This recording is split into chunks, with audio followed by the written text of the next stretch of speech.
समय नहीं आ गई है, आ गई तो बोलो वो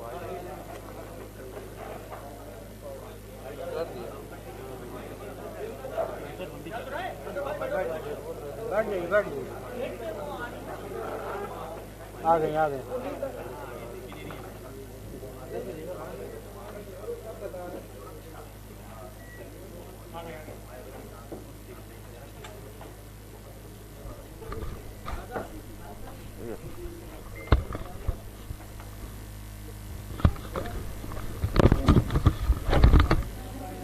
शुक्रिया आपका बहुत। आप सभी को नव वर्ष की हार्दिक शुभकामनाएं।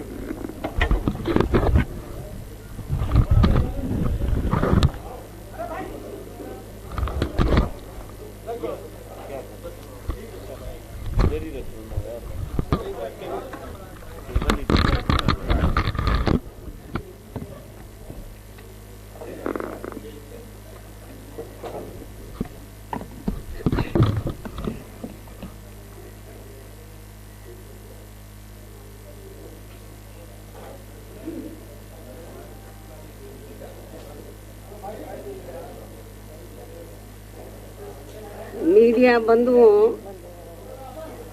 जैसा कि आप लोगों को ये विदित है कि हर नव वर्ष के पहले महीने में ही आज के दिन दिनांक 15 जनवरी को पूरे देश में हमारी पार्टी के लोग मेरा जन्मदिन मनाते हैं और हमेशा की तरह वे आज भी मना रहे हैं। और अब मैं सबसे पहले ऐसे अपने उन सभी शुभचिंतकों का व विशेषकर बीएसपी के लोगों का हार्दिक दिल से आभार प्रकट करती हूँ, जो इस बार भी कोरोना नियमों का पालन करते हुए आज मेरे जन्मदिन को पूरे देश भर में विभिन्न स्तर पर वे अपने महान संतों, गुरुओं एवं महापुरुषों में भी खासकर महात्मा ज्योतिबा फुले, छत्रपति शाहू जी महाराज, नारायणा गुरु, बाबा साहब डॉक्टर भीमराव अंबेडकर एवं मान्यवर श्री कांशीराम जी आदि की मानवतावादी सोच व मूवमेंट को ध्यान में रखकर तथा जिनके बताए हुए रास्तों पर चलकर ही मैंने उनकी सोच व मूवमेंट को आगे बढ़ाने के लिए अपनी जिंदगी भी समर्पित की है, जिसके तहत चलकर ही इस वर्ष भी वे आज मेरे जन्मदिन को जन कल्याणकारी दिवस के रूप में बहुत ही सादगी व संजीदगी के साथ मना रहे हैं। और इस मौके पर हर वर्ष हमारी पार्टी के ये लोग अपने आर्थिक सामर्थ्य के हिसाब से अपने अपने क्षेत्रों में सर्व समाज में से विशेषकर गरीब, कमजोर, लाचार, असहाय व अन्य जरूरतमंद लोगों की विभिन्न रूपों में आर्थिक मदद भी करते हैं और इस बार भी ये लोग काफी मदद कर रहे हैं। वैसे हमारी पार्टी समाज में विशेषकर गरीब, कमजोर, असहाय व अन्य उपेक्षित वर्गों के हित एवं कल्याण के लिए हमेशा ही अति गंभीर, संवेदनशील, ईमानदार व संघर्षरत रहती है, जिसके मुताबिक चलकर ही बीएसपी ने अपने नेतृत्व में यहाँ 4 बार यूपी में अपनी सरकार भी चलाई है और इस दौरान हमारी पार्टी की रही सरकार ने मेरे जन्मदिन के मौके पर ऐसे लोगों के हित व कल्याण के लिए अनेकों नई जनहित की योजनाएं प्रारंभ की हैं, जिनसे इन्हें काफी मदद भी मिली है। लेकिन ये सब यहाँ जातिवादी, संकीर्ण, सांप्रदायिक व पूंजीवादी मानसिकता रखने वाली विरोधी पार्टियों को अच्छा नहीं लगा है, जिसकी खास वजह से ही तब फिर इन्होंने यहाँ बीएसपी के विरुद्ध अंदर अंदर एकजुट होकर वह सभी साम दाम दंड भेद आदि अनेकों हथकंडे इस्तेमाल करके बीएसपी को आगे बढ़ने से वह सत्ता में आने से भी रोका है। ये भी सर्वविदित है। जबकि ऐसी मानसिकता रखने व नीतियों पर चलने वाली खासकर कांग्रेस, बीजेपी व इनकी समर्थक पार्टियों की वजह से ही अपने देश में यहाँ शुरू से ही गरीबी, बेरोजगारी, महंगाई व भ्रष्टाचार आदि भी लगातार बढ़ रहा है। किसान, मजदूर, छोटा व्यापारी व अन्य मेहनतकश लोग भी यहाँ काफी दुखी हैं और इन सब मामलों में बीजेपी के शासनकाल में तो स्थिति और भी ज्यादा खराब व दयनीय बनी हुई है, जिन पर पर्दा डालने व लोगों का ध्यान बांटने के लिए ही अब ये पार्टी आए दिन नई व हवाई घोषणाएं करने एवं निवेश लाने के नाम पर भी किस्म किस्म की नाटकबाजी आदि करने का ही सहारा ले रही है तथा जिनसे जमीनी हकीकत में यहाँ के गरीब एवं मध्यम वर्ग के लोगों को कुछ भी खास लाभ होने वाला नहीं है। साथ ही इनकी गलत नीतियों व गलत कार्यशैली की वजह से ही अब यहाँ उत्तराखंड व अन्य पहाड़ी बहुल्य प्रदेश भी काफी ज्यादा प्रभावित हो रहे हैं। इसके अलावा देश में जरूरतमंद लोगों को सही से बसाने की बजाय उल्टा हल्द्वानी की तरह ही अधिकांश उन्हें उजाड़ा जा रहा है। हालांकि हल्द्वानी के लोग तो अभी माननीय सुप्रीम कोर्ट की वजह से थोड़े बचे हुए हैं और अब यहाँ यूपी सहित पूरे देश में कानून व्यवस्था को ठीक करने की आड़ में जो घिनौनी राजनीति की जा रही है, ये सब भी किसी से छिपा नहीं है। साथ ही जांच एजेंसियों का भी देश व जनहित में इस्तेमाल करने की बजाय ज्यादातर इनका भी राजनीतिकरण ही कर दिया गया है। ये भी देश के लिए काफी चिंता की बात है। इसके साथ साथ पिछले कुछ वर्षों से देश में ईवीएम के जरिए चुनाव कराने को भी लेकर यहाँ की जनता में किस्म किस्म की आशंकाएं व्याप्त हैं, जिन्हें दूर व खत्म करने के लिए बेहतर तो यही होगा कि अब यहाँ आगे सभी छोटे बड़े चुनाव पूर्व की तरह सीधे बैलेट पेपर से ही कराए जाए। बीएसपी के मुख्य चुनाव आयोग से तथा केंद्र की सरकार से भी ये पुरजोर मांग व सलाह भी है। और अब मैं अपने जन्मदिन के मौके पर विशेषकर अपने दलितों, आदिवासियों, पिछड़े वर्गों, मुस्लिम व अन्य धार्मिक अल्पसंख्यक समाज के लोगों को आज भी इन्हें फिर से ये याद दिलाना जरूरी समझती हूँ कि भारतीय संविधान के मूल निर्माता व इन कमजोर एवं उपेक्षित वर्गों के मसीहा परम पूज्य बाबा साहब डॉक्टर भीमराव अम्बेडकर ने अपने इन लोगों को ये कहा है कि मैंने यहाँ जातिवादी व्यवस्था के शिकार व सदियों से उपेक्षित रहे अपने इन वर्गों के लोगों को आत्मसम्मान व स्वाभिमान की जिंदगी बसर करने तथा अपने खुद के पैरों पर खड़े होने के लिए जो भी इन्हें कानूनी अधिकार दिलाए हैं, तो उनका सही से वह पूरा लाभ लेने के लिए इन सभी वर्गों के लोगों को पूरा लाभ लेने के लिए इन सभी वर्गों के लोगों को आपस में भाईचारा पैदा करके वह संगठित होकर तथा अपने खुद के राजनीतिक मंच से जुड़कर केंद्र व राज्यों की भी राजनीतिक सत्ता की मास्टर चाबी इन्हें खुद अपने हाथों में लेनी होगी, क्योंकि अभी तक के अनुभव के मुताबिक यहाँ जातिवादी सरकारों के चलते हुए कभी भी इन वर्गों के लोगों को संविधान में मिले कानूनी अधिकारों का सही से वह पूरा लाभ नहीं मिल सकता है। खासकर आरक्षण के मामले में तो शुरू से ही यहाँ कांग्रेस, बीजेपी व सपा सहित अन्य सभी विरोधी पार्टियां अपने संवैधानिक उत्तरदायित्व के प्रति कतई भी ईमानदार नहीं रही हैं। इसके साथ ही SC व ST के आरक्षण को लागू करने के मामले में ही नहीं बल्कि OBC के आरक्षण को भी लेकर इन पार्टियों का रवैया अधिकांश समय अति जातिवादी व क्रूर ही देखने को मिला है, जिसके तहत ही कांग्रेस पार्टी ने केंद्र में अपनी सरकार के लंबे दौर के रहते हुए भी पिछड़ों के आरक्षण संबंधी मंडल कमीशन की रिपोर्ट को लागू नहीं होने दिया। इसके साथ साथ इन्होंने SC व ST के आरक्षण को भी निष्प्रभावी बना दिया और अब बीजेपी भी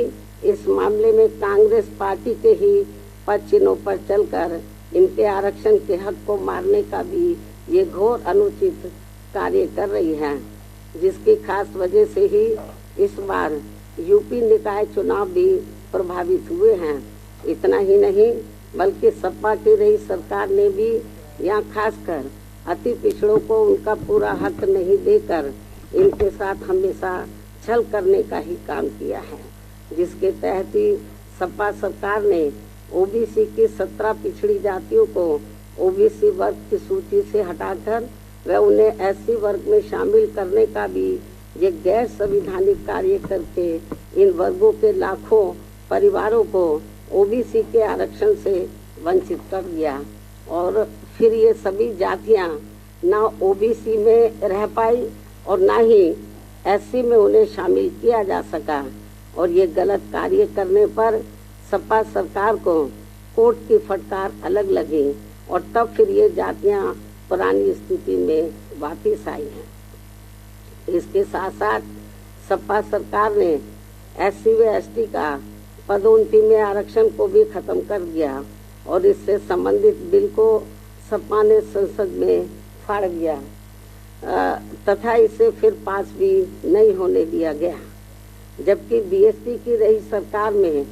SC व ST के साथ साथ अति पिछड़ों को भी उनका आरक्षण का पूरा हक व लाभ जबकि BSP की रही सरकार में SC व ST के साथ साथ अति पिछड़ों एवं पिछड़ों को भी उनका आरक्षण का पूरा हक व लाभ दिया गया है। अन्य सभी मामलों में भी इनका प्राथमिकता के आधार पर पूरा ध्यान रखा गया है। साथ ही इनके संतों, गुरुओं व महापुरुषों आदि को भी हर स्तर पर पूरा आदर सम्मान दिया गया है, जिनकी सभी विरोधी पार्टियों की रही सरकारों में हर स्तर पर काफी उपेक्षा की गई है। ऐसी स्थिति में अब यहाँ कमजोर एवं उपेक्षित वर्गों के लोगों को बाबा साहब की कही गई इन बातों पर अमल करके इन्हें अपनी पार्टी BSP को पूरी ईमानदारी एवं निष्ठा से तथा पूरे तन मन धन से व हर स्तर पर इसे सत्ता में जरूर लाना होगा। तभी फिर इन लोगों को बाबा साहब के दिए गए संवैधानिक कानूनों का सही से वह पूरा लाभ मिल सकता है और तभी ये लोग यहाँ अपने आत्मसम्मान व स्वाभिमान की भी जिंदगी व्यतीत कर सकते हैं। और इसके लिए यदि ये लोग पूरे देश में जी जान से जुड़ जाते हैं तथा बाबा साहब का ये सपना साकार कर देते हैं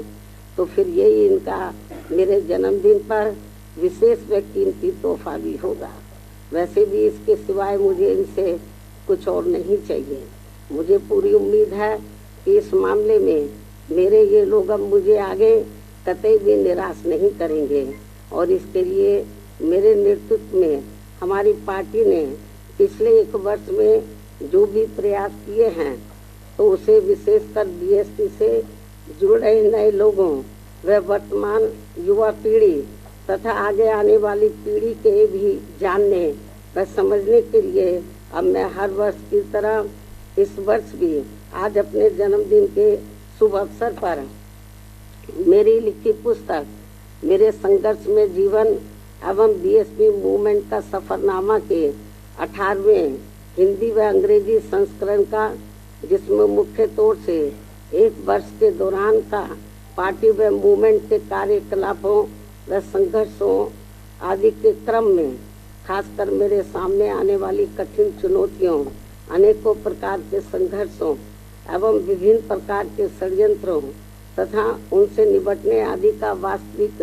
वर्णन व विवरण तथा साफ सुथरा लेखा जोखा होता है, उसका विमोचन करती हूँ। लेकिन उससे पहले मैं बीएसपी के बारे में ये भी बताना जरूरी समझती हूँ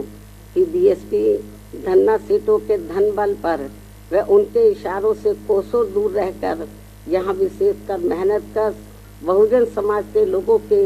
हित व कल्याण के लिए समर्पित पार्टी है। इसके साथ ही नेताओं के स्वार्थ पूर्ति से अलग हटकर अपनी पार्टी का मुख्य लक्ष्य SC, ST, OBC व मुस्लिम समाज आदि इन बहुजन समाज को भाईचारे पर आधारित इस बने गठबंधन के बल पर, इस बने गठजोड़ के बल पर व चुनाव जीतकर इनकी सामाजिक एवं आर्थिक स्थिति को ठीक करने का लक्ष्य प्राप्त करना है। इसी सिद्धांत पर सख्ती से चलते हुए अब मैं यहाँ ये भी स्पष्ट कर देना चाहती हूँ कि इस वर्ष सन 2023 में कर्नाटक, राजस्थान, मध्य प्रदेश, छत्तीसगढ़ सहित अन्य जिन भी राज्यों में विधानसभा के वे अगले वर्ष देश में लोकसभा के लिए होने वाले आम चुनाव में भी हमारी पार्टी बीएसपी किसी भी पार्टी के साथ कोई भी गठबंधन करके ये चुनाव नहीं लड़ेगी, बल्कि अकेले अपने बलबूते पर ही ये सभी चुनाव लड़ेगी। और आज पार्टी की ये नीतिगत घोषणा करना मेरे लिए इसलिए भी जरूरी हो गया है क्योंकि खासकर कांग्रेस व अन्य कुछ और दलों ने भी षड्यंत्र के तहत बीएसपी से गठबंधन करने का भ्रम जानबूझकर अभी से ही फैलाना शुरू कर दिया है, जबकि बीएसपी ने एक दो बार यूपी आदि राज्य स्तर पर अभी तक जो भी चुनावी गठबंधन किया है तो उससे केवल पंजाब को छोड़कर हमारी पार्टी की तरह उनका वोट हमें ट्रांसफरेबल नहीं होने के कारण फिर बीएसपी को ही हानि ज्यादा हुई है। इसलिए इस मामले में अब तक के ज्यादातर रहे खराब अनुभवों को ध्यान में रखकर अब हमारी पार्टी ने आगे विधानसभा व लोकसभा का आम चुनाव भी अकेले ही लड़ने का फैसला लिया है। इन्हीं जरूरी व खास बातों के साथ ही अब मैं पुनः मेरे जन्मदिन मनाने वाले अपने सभी शुभचिंतकों व विशेषकर पार्टी के लोगों का पूरे तय दिल से आभार प्रकट करती हूँ तथा उन्हें नव वर्ष सन 2023 की बहुत बहुत आप लोगों के साथ साथ मीडिया बंधुओं के साथ साथ उन्हें भी नव वर्ष सन 2023 की बहुत बहुत हार्दिक बधाई व ढेरों शुभकामनाएं भी देती हूँ। साथ ही कुदरत से ये कामना किंतु मैं अपनी व पार्टी के लोगों की भी मेहनत व संघर्ष पर ये भरोसा करती हूँ कि आने वाले समय में निश्चय ही सर्व समाज के गरीबों एवं मेहनतकश लोगों के तथा बहुजन समाज के लिए भी वास्तव में सन 2023 का ये वर्ष नया सवेरा बनकर जरूर आएगा और फिर उनके जीवन से जुड़ी बहुत सारी अच्छी उम्मीदें जरूर पूरी होंगी। अब मैं अपनी पार्टी व मूवमेंट से जुड़ी मिशनरी पुस्तक का सफरनामा पुस्तक का यहाँ विमोचन करती हूँ।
अंत में अब मैं सभी मीडिया बंधुओं से अपने जन्मदिन का केक व जलपान आदि ग्रहण करने के विशेष आग्रह के साथ ही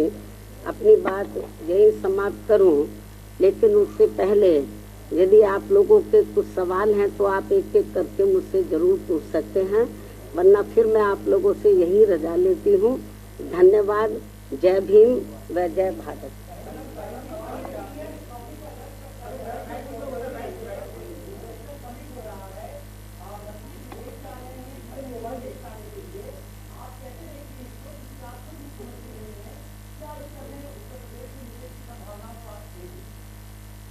इसका कुछ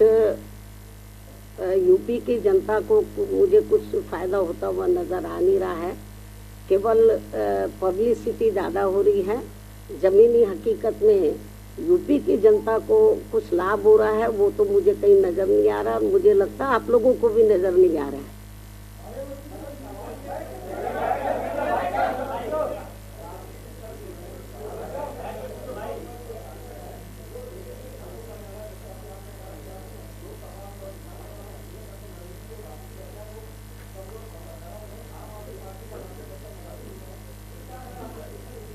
ये तो राजनीति में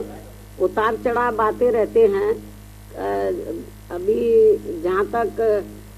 बीएसपी का अपना बेस वोट है वो टच से मस इधर उधर नहीं हुआ है, लेकिन इलेक्शन में कभी कभी जो दूसरा तबका है, खास तौर से जैसे ओबीसी के लोग हैं, माइनॉरिटीज के लोग हैं या अपर कास्ट के लोग हैं, तो चुनाव में इस किस्म के कुछ ये लोग वायदे कर देते हैं कि ये लोग गुमराह हो जाते हैं, जिसकी वजह से थोड़ा सा पार्टी को पिछले चुनाव में नुकसान हुआ है। और लोग तो ये भी कहते हैं कि ये इस बार जो यूपी में असेंबली का चुनाव हुआ, रिजल्ट आने के बाद तो लोगों का ये कहना था कि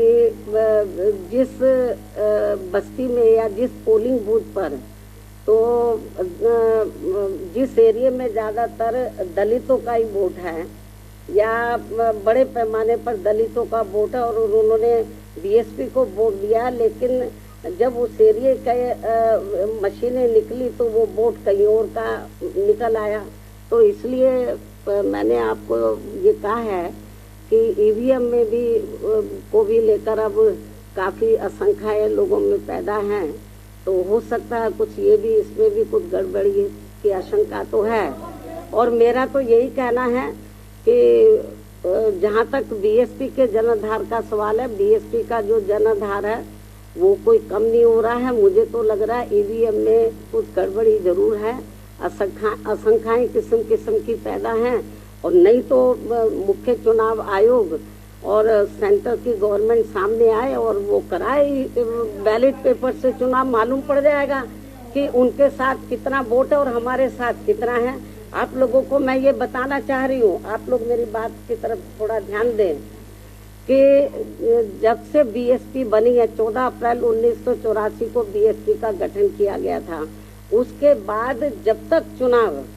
बैलेट पेपर से होते रहे तो बीएसपी का जो ना तो वोट प्रतिशत कम हुआ है और ना ही बीएसपी का जनाधार हमें कम नजर आया है और हमारी सीटें भी बढ़ी हैं। लेकिन जब से चुनाव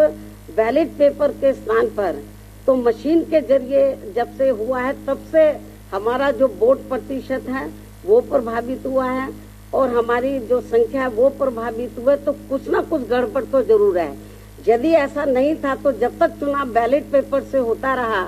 तो तब तक तो हमारी पार्टी का हमेशा हर चुनाव में ग्राफ बढ़ा है, सीटें भी बढ़ी हैं। लेकिन जब से ईवीएम से चुनाव होना शुरू हुआ तब से ये सब गड़बड़ हो रहा है। अब तो हमारे जनाधार पे भी असर पड़ा है। और लेकिन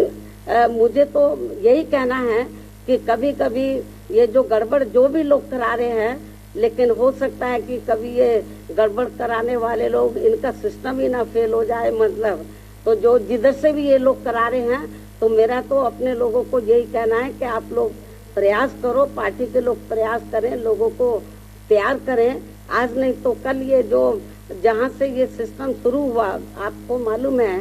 कि दुनिया के जिन देशों में पहले बैलेट पेपर से चुनाव होता था, जहाँ मशीन से शुरू हुआ, तो जब लगा इसमें धांधली हो रही तो वहाँ खत्म कर दिया। बैलेट पेपर से वहाँ चुनाव हो रहा है। तो इसलिए मैं आपको ये बताना चाह रही हूँ कि ये मशीनों का कमाल है और कुछ नहीं है। नहीं तो ये लोग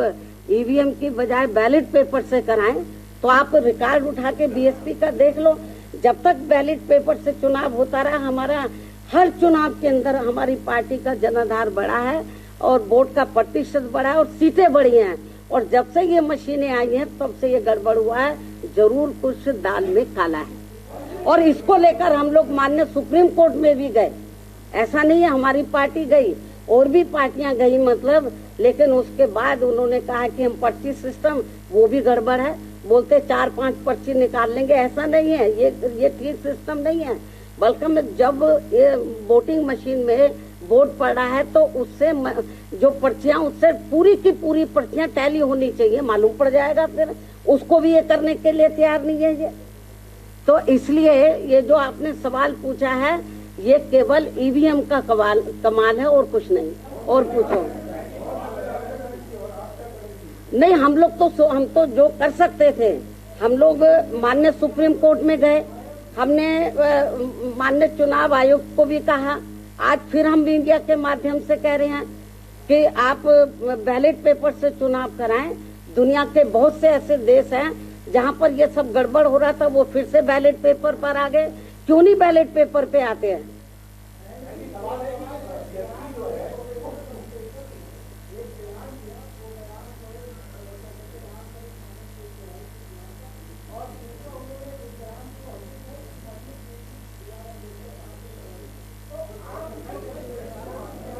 देखो, पहले बात तो आपने ये गलत बोला है कि बाबा साहब ने मनुस्मृति चलाई। बाबा साहब डॉक्टर अम्बेडकर ने नहीं चलाई है, एक तो आपको ये करेक्ट कर लेना चाहिए। और उन्होंने किस संदर्भ में ये बात बोली है मुझे नहीं मालूम। यदि मुझे मालूम होता किस संदर्भ में बोली है तब मैं प्रतिक्रिया देती। तो उन्होंने मुझे ये चीज मीडिया नहीं दिखा रहा किस संदर्भ में बोली है, तो किसका रेफरेंस उन्होंने दिया और मैंने सुना नहीं है। और जब तक वो किस संदर्भ में बोला तो कोई प्रतिक्रिया करना ठीक नहीं होगा। तक वो किस संदर्भ में बोला तो कोई प्रतिक्रिया करना ठीक नहीं होगा।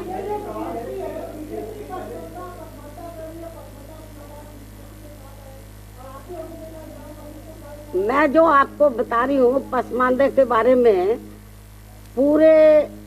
यूपी के मुस्लिम समाज के लोगों को ये मालूम है कि उनके साथ किस प्रकार की ज्यादती हो रही है,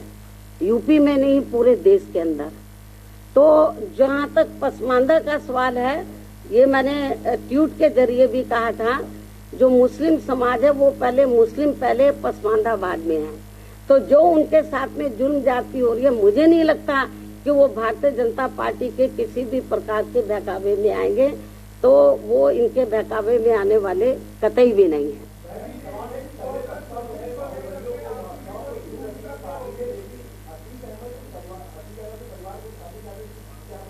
परिवार, जहाँ तक अतीक अहमद को तो हमने नहीं किया है शामिल। उसकी औरत को क्या, उसकी औरत कौन सी माफिया है?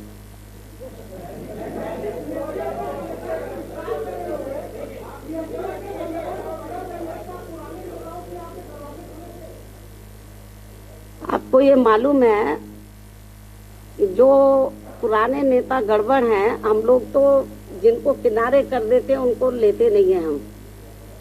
और अब दूसरी पार्टियों के पास नेताओं की कमी है, तो जो बीएसपी के जो निकाले हुए लोग हैं, चाहे तो कांग्रेस है, चाहे सपा है, चाहे बीजेपी, वो उनको लेकर घूमते रहते हैं।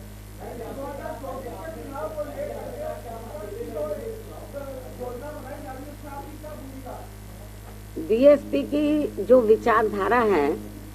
तो जो विपक्ष की जितनी पार्टियां हैं उनसे बिल्कुल अलग है। हमारी पार्टी पॉलिटिकल पार्टी के साथ साथ एक मूवमेंट भी है, एक मिशन भी है। ये सारी चीजों को देखकर हम लोग आगे बढ़ रहे हैं। धन्यवाद।